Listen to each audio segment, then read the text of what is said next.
When the kidnappers forced Jake to choose between me and his childhood sweetheart, he chose me. But I didn't go with him, because in my previous life, I knew he would regret it. And that's exactly what happened. The kidnappers humiliated Amy, his childhood sweetheart. They took degrading photos of her, and that same night she went home and slit her wrists. Jake pretended not to care and went through with our wedding as planned. But afterward, he made my life miserable. I realized he only married me to punish me, to trap me in guilt over Amy's death. So this time around, I refused to repeat the same mistake. Sophie, come with me, Jake begged. When I woke in this life, the kidnapper was holding a knife to both my throat and Amy's, demanding Jake choose. His eyes flickered between us. After an agonizing pause, he made the same choice as before. He reached out his hand to me. But I shook my head firmly. Jake, save Amy first. This time, I didn't want to owe anyone a human life. Relief flickered across his face.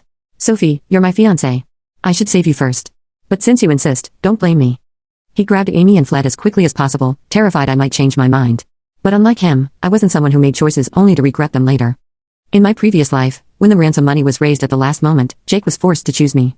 During that time, the kidnappers photographed Amy and nearly assaulted her before we arrived with the police. Though the worst didn't happen, the damage to her dignity was irreparable.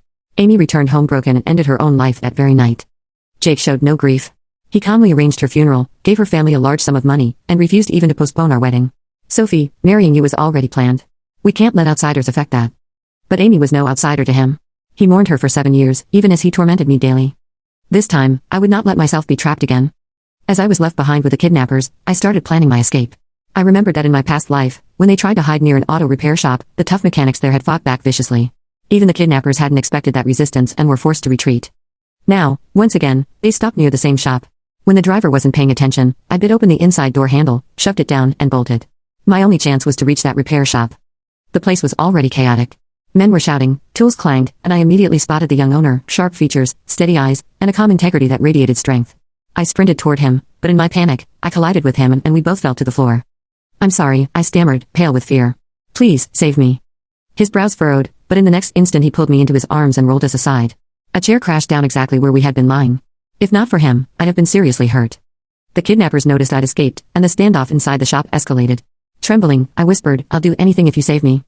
He didn't answer. He simply stared coldly at the kidnappers. One of his men muttered, Ryan, better not get involved. So his name was Ryan? When the kidnapper boss called me over for the 3rd time, I started to move. But a firm hand landed on my shoulder. She's under my protection today, Ryan declared. Just then, the roar of motorcycles echoed outside. Ryan's lips curved into a confident smile. My backup has arrived. The kidnappers cursed under their breath and left, glaring at me with resentment. My heart pounded as Ryan cut the ropes on my wrists. I'm Sophie. Thank you, I whispered, extending my hand. He didn't shake it. His eyes stayed fixed on the raw rope marks on my skin. Let me treat that.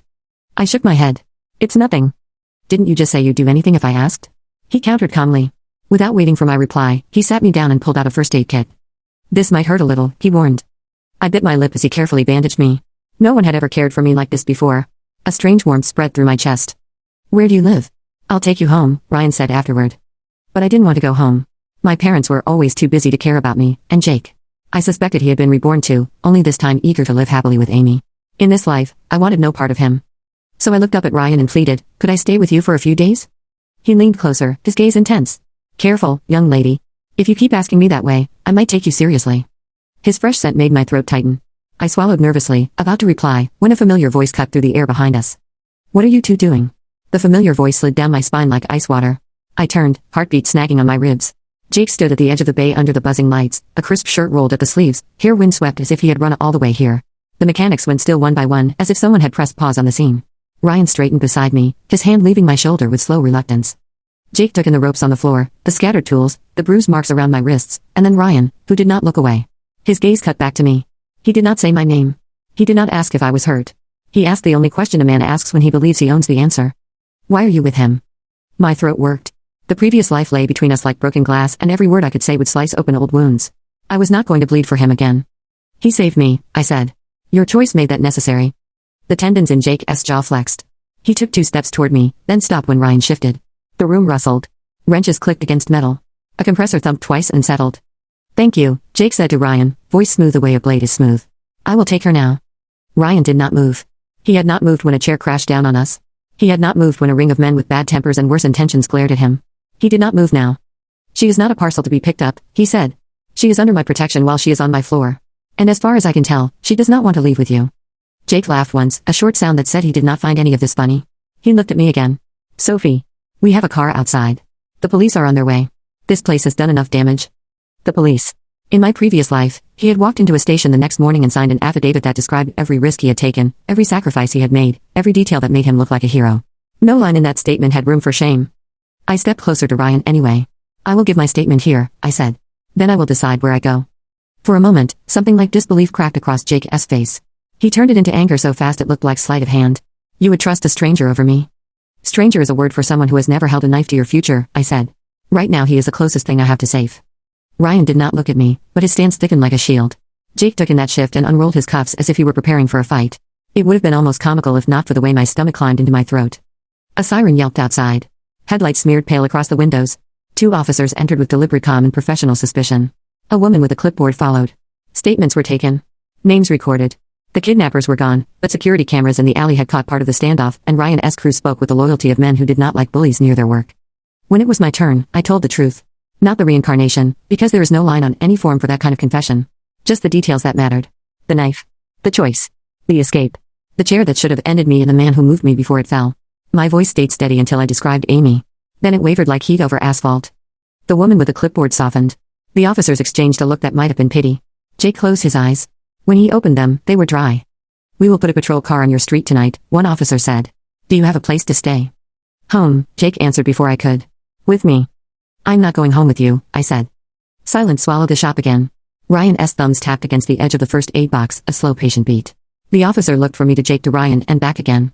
Do you have somewhere else you feel safe? He asked. Ryan spoke before I did. She can stay in the office tonight. It locks from the inside, and I will have 2 men on the door. In the morning she can decide. It was not a hotel suite or a guarded mansion. It was more than enough. The officer nodded. Jake did not. You are my fiancé, he said, each word clipped. We announce our date this week. The families are expecting news. People are watching. That was the problem, was it not? The audience had always been his first concern. He wanted to look noble in a story where I kept bleeding on cue. I am not a headline, I said. Not for you. Not anymore. His mouth tightened. He signed some form, snapped his pen closed, and left with a nod that was not really a goodbye. The officers followed. The woman with the clipboard gave me a tired smile and told me to rest. The bay lights hummed. The men drifted back to their work. The noise of their tasks stitched my nerves into something like a blanket. Ryan gathered the used gauze and tossed it away. You can have the office, he said, as if we were discussing a loaner car, not the next step in a life I had just stolen back. There is a sofa. It is not soft, but it is clean. If you are hungry, there is a diner around the corner that does not ask questions and overfills every plate. I should call my parents, I said, knowing they would let it ring out and call back when it suited them. I should call someone. Anyone. Call yourself first, he said. Make sure the voice you hear still sounds like you. He walked me to a narrow room with a desk and 2 mismatched chairs. A small couch sat against the far wall, draped with a folded gray blanket. The door was metal. The lock was sturdy. On the desk sat a half-finished carburetor, the kind of mechanical heart you could fix with patience and the right tools. If only people were that honest. Thank you, I said. The words felt small. I wanted something larger to press into his hands. He had risked his shop for me, his men, possibly his livelihood if the kidnappers had decided to come back with numbers and rage. I had nothing except a name that suddenly felt like death. Sophie. I almost hated the sound of it because it was the name Jake used when he picked me out of a crowd and pretended it meant devotion. Ryan leaned his shoulder against the door frame. You are welcome, he said. My guys will rotate. If you need anything, knock twice, pause, then knock once. Anyone else who knocks gets ignored unless they know that rhythm. He waited. I repeated it back. Good. Get some sleep. I did not sleep. I lay on the couch and stared at the ceiling where a hairline crack traced a lazy river from the light fixture to the corner. Every time my eyes slid closed, the chair fell again. Every time I forced them open, Jake's face stood beside the memory of a coffin and white lilies that smelled like grief. At 3 in the morning, the hallway steps creaked. The door did not knock. The rhythm did not come. I sat up, heart sprinting. The knob turned once and stopped against the lock with a dull clack. Sophie, Jake called softly. I know you are awake. I stared at the door as if I could make it unhear him. He tried the knob again, then lowered his voice further. I did not abandon you, he said. I followed the kidnappers. I slipped a tracker into Amy's pocket. I tried to save both of you. You must remember that. Do not rewrite what happened because fear is louder than facts. In my previous life, those words had been my lullaby. I had sung them to myself every night and called the tune loyalty. In this life, I heard only the parts he had never said out loud. I tried to save both of you. But I chose the one the world would praise. I chose the one whose loss I could mourn without shame. I did not answer. He stood there for a long time. Then his footsteps retreated. Dawn came pale through the high window. Coffee appeared thanks to a quiet knock in the right rhythm. Ryan himself carried a paper cup that burned my palm in a good way. He set a brown bag on the desk. 3 eggs. Toast. Enough bacon to fix almost anything, he said. There is no medicine in the world with that success rate. I ate like I was rebuilding a map out of crumbs.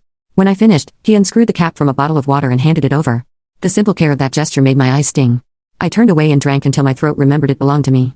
What happens now? He asked. Now I go home, I said. Not to Jake's place. To my parents' house to collect the last pieces of myself. Then I find an apartment. Then a job, because if I am going to keep choosing, I need my own money to back those choices. Then I call the officer and ask for the case number. Then, maybe, I sleep for more than a handful of minutes. That is a lot of things for someone who did not sleep, he said. I can drive you. You hardly know me, I said. I know enough, he said. I know you ran toward help when you could have hidden under a seat and hoped the world would fix itself. I know you chose another woman's life over your own pride. And I know you are tired of being a chapter in someone else's version of events. Heat spread under my skin in a way that had nothing to do with coffee. You talk like you read me, I said. I work with broken engines all day, he said. I can hear where a machine knocks even under the music. People are not so different. He drove me in a truck that smelled faintly of oil and sun-baked leather. The roads were clear this early. The city still yawned. We passed a florist opening her metal gate, a boy dragging a backpack as if it were a bad memory. I watched the world and tried to feel like I belonged to it. My parents' house looked like a magazine photo, the kind where nothing with feelings is allowed to stay in frame. The lawn edges were barbered. The porch pots were symmetrical. Behind the left window, my mother kept a cabinet of porcelain birds she never dusted herself. You want me to come in? Ryan asked. No, I said. But do not go far. He parked under the jacaranda at the curb. I walked up the path with my shoulders squared and my stomach tight. The door opened before I reached it. My mother stood there in a robe that cost more than some people's cars. Her mouth was a line. Her eyes took in my wrinkled clothes, the bag under my arm, the strip of bruise peeking from my sleeve. Finally, she said. Do you know how many times your future mother-in-law called me last night? Do you know how many questions I fielded so you could have the luxury of whatever this is? I stopped on the threshold. Good morning to you too, I said. I'm here to collect my things. Then I'm moving out. She laughed, a brittle tinkling sound. Do not be ridiculous. Jake has already handled the unpleasantness. The wedding goes on schedule. You will not embarrass this family. Embarrass. The word bounced inside my ribs like a loose part. I pictured Amy lying on white tiles, her wrists silent. I pictured my own face in the mirror last life, learning how to smile at appointments where love was a bullet point. I am not your schedule, I said. I am not a line item. If I embarrassed anyone by staying quiet while other people bled, that is over. Her eyes sharpened. Your father, she said, and stepped back. He was at the dining table with the paper unfolded like a shield. He did not lift his eyes until my shadow touched the floor near his coffee cup. We should be practical, he said by way of greeting. Jake has resources. The network is valuable. You are not positioned to throw that away. I am positioned to throw myself away if I stay, I said. That is not a bargain I will sign again. Again, he repeated, as if that word had slipped out of a drawer I was not supposed to open. He folded the paper with surgical precision. There is a small apartment above the old office on 6th. Empty since the tenant left. I will have someone change the locks. You will owe me the rent. You will not ask me for favors after that. I stared at him.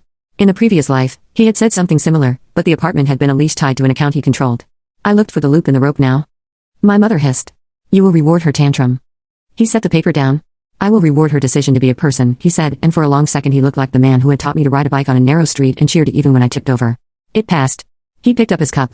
Be out in an hour. I went upstairs, hands shaking. I packed with the speed of someone rescuing a life from a fire. Clothes. A few books.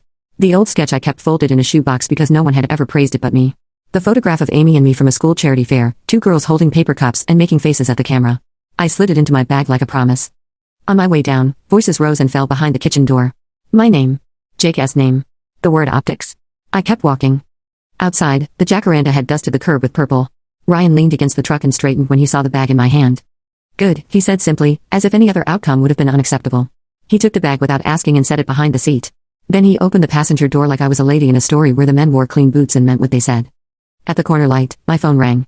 The screen showed Jake. I let it ring. It rang again. I powered it down. My silence filled the cab until it felt like a new language I might learn to speak. We drove to 6th. The apartment was small and square and full of the kind of light that tells the truth. The locksmith came and swapped out the deadbolt while Ryan and I stood in the hall and pretended not to listen to the metal story of a door learning a new name. You should shower, Ryan said when we stepped inside. Not because you look bad. Because sometimes you have to rinse the night off before the day sticks. I smiled at that. The bathroom mirror was kinder than I expected. Afterward I folded my old life into a clean pile on the bed and sat beside it. Ryan stood in the doorway as if he did not trust the floor to hold us both. There is something I did not say last night, I told him. You will decide I'm crazy. I might be. But it is still true. He waited. I remember another version of this, I said. Not this room or this paint, but the shape of the choice. I lived it already. I survived it. And I forgot what it felt like to choose myself. I am not forgetting again. His eyes searched my face the way a mechanic listens for a faint misfire. He did not look away. Then do not, he said. You do not owe me an explanation for how you know which roads have potholes. You only owe yourself the promise that you will not drive with your eyes shut. The door buzzer rasped. We both startled. Ryan stepped back, and I followed to the intercom. "Who is it?" he asked, voice crisp. A pause. Then a man said, "Delivery for Sophie." I frowned. I had not ordered anything. The buzzer rasped again, longer this time, impatient. Ryan pressed the talk button. "Who sent it?" Another pause. Then a smile slid into the voice like grease. "A friend. Open up and see." Ryan did not. He turned to me, all that easy confidence coiling into something ready. "Stay here," he said. "Do not open the door. Not for anyone. If it is nothing, I will look silly for a minute. I can live with that." He went down the stairs with quiet steps. I stood with my hands pressed flat to my thighs. The building sighed. Somewhere a radio hummed. On the landing below, a low male voice murmured, then another. The tone changed. The air went tight. My phone, dark on the bed, pulsed back to life on its own as if it had decided my rules did not apply. A text swam into the lock screen before I could stop it. No name. Just a number and a message that punched through the morning. "You were supposed to be alone." I stared at the words until they blurred. On the hall side of my door, feet shuffled. A thud. Ryan's voice, sharp now. "Sophie," he called, not loud but urgent. "Listen to me. Step back from the door. Call the officer. Say we have a code 3. Then get to the window and be ready to move." I did not know what a code 3 was. I did not have to. The truth can fit through any keyhole if you make it small enough. My hands were steady as I dialed. My voice was clear when the dispatcher answered. I gave the address and the name of the officer who had promised a number. In the hall, something struck wood hard enough to ring. The door jumped in its frame. A breath of air slipped through the seam and found my face. The text on my phone brightened again, a second message that tasted like copper. "Open up," it read, "or we will open it for you." I took one step back. Then another. Then I reached for the window latch, drew it up, and felt daylight spill against my palms like a choice I had finally learned how to make. The window groaned as I forced it open. Morning light streamed in, sharp and pale, slicing across the floor. My heart hammered as shouts erupted in the hallway. A fist pounded the door hard enough to rattle the hinges. I could hear Ryan's voice, low and firm, countering with words I could not make out. Another thud shook the frame. "Sophie, move," Ryan called, his voice tense but controlled. I swung one leg over the sill, gripping the rough ledge outside. The apartment sat 2 stories up. Below, the narrow alley was cluttered with garbage cans, a rusted ladder, and an abandoned bicycle. It was not far enough to kill me if I jumped, but far enough to break bones. I hesitated. The door banged again, this time with the metallic shriek of a crowbar biting wood. Splinters scattered. I looked down once more. My choices were simple: fall or be dragged back into a nightmare. I climbed fully onto the ledge, just as the door gave a tortured crack. A hand grabbed my wrist from inside, not rough, not hostile. "Ryan." His eyes locked on mine. "Not yet. Backup is almost here. Trust me." The faith in his tone steadied me. He pulled me back in just as the door burst inward. 2 masked men lunged forward, crowbars raised. Ryan moved like a storm, kicking the door hard enough that it rebounded into them. One staggered and Ryan's fist found his jaw with brutal precision. The second swung wildly. Ryan ducked, seized the man's arm, and twisted until the crowbar clanged to the floor. The man howled. Before I could process it, Ryan shoved him against the wall and barked, "You picked the wrong house." Another shadow filled the doorway. My lungs clenched. But instead of another attacker, it was a police officer, gun drawn, badge flashing under the hall light. Behind him came 2 more. Sirens wailed outside as squad cars sealed the street. The 2 masked men froze, caught between fight and surrender. In seconds, they were forced to the ground, wrists bound in cold steel. The hall filled with shouts, radios crackling, orders flying. Relief crashed over me so suddenly my knees weakened. Ryan steadied me with one hand on my shoulder. His breathing was even, though sweat dampened his temples. "You are safe now," he said simply. Safe. The word felt fragile, like glass in my hands. The officers confirmed my statement, taking down details while evidence bags swallowed the crowbars. One officer explained that the men were connected to the same gang of kidnappers from before. They had tried to reclaim me, hoping to silence a witness. Their mistake was underestimating the reach of the case now in motion, and underestimating Ryan. Hours later, after the adrenaline drained from my veins, I sat on the sofa in the apartment with a blanket around my shoulders. Ryan brought me a mug of hot tea, steam curling into the air. "You should rest," he said. But rest felt impossible. My mind spun. Jake's face flashed before me, his hesitation, his denial, his attempts to twist the past. The memory of Amy hovered close, her laugh, her kindness, her tragic end in my previous life. I broke the silence. Jake will not stop. Even if he failed today, he will find another way to pull me back. To him, I am not a person. I am a symbol, a possession, an obligation he uses to polish his image. Ryan studied me for a long moment. Then cut the rope yourself. Do not wait for him to let go. You do not belong to him, Sophie. His words pierced something inside me. He was right. I had been clinging to fragments of fear, to the idea that maybe this time Jake would change, that maybe fate could be negotiated. But fate did not bargain. It demanded choices. That night, I made mine. The following day, I returned to my family's house, not to plead or explain but to sever ties. My parents tried to intervene, insisting I maintain the engagement. My mother clutched pearls at her neck, furious, while my father's voice boomed about alliances and reputation. But I stood tall. This is my life. If your concern is money and status, then keep them. I will not trade myself for either. The wedding is off. Tell Jake to mourn his sweetheart however he wants, but I am not his substitute, and I never will be again. My father's mouth tightened, but he saw something in my face that warned him I would not yield. He said nothing more. My mother stormed off, muttering about disgrace. I walked out without looking back. Jake cornered me days later in a hotel lobby, desperation leaking from every line of his face. Sophie, listen. You are making a mistake. I can make it right this time. I can give you everything. You already did. I cut him off. You gave me misery. You gave me regret. You gave me a life where Amy's ghost stood between us every single day. That was enough. I do not need more. He flinched, anger flashing in his eyes. You owe me. I stepped closer, voice like ice. I owe Amy the truth. That is all. You? You are nothing to me now. For the first time, Jake had no reply. His jaw worked, his pride splintered, but no words came. I left him standing there, surrounded by the silence he had earned. Days blurred into weeks. I moved fully into the apartment my father had grudgingly offered, paying rent with what little I had saved. Ryan stopped by often, sometimes with groceries, sometimes with tools, always with quiet strength. He never pressed, never demanded. He simply stayed when I needed him to. One evening, as the sun bled orange across the horizon, I found myself sitting on the steps outside the repair shop. Ryan was working late, sleeves rolled up, grease streaking his arm. I watched him, my heart unexpectedly light. When he noticed me, he smiled faintly. You look better these days. I feel better, I admitted. For the first time in 2 lives, I feel free. He leaned on the doorway, arms crossed. Freedom is a heavy thing. What do you plan to do with it? The question settled deep in me. What would I do? I had been living reactively, always surviving, never truly living. But now, the horizon felt wide. I do not know yet, I said honestly. But whatever it is, it will be mine. No one else's. Ryan nodded. Good.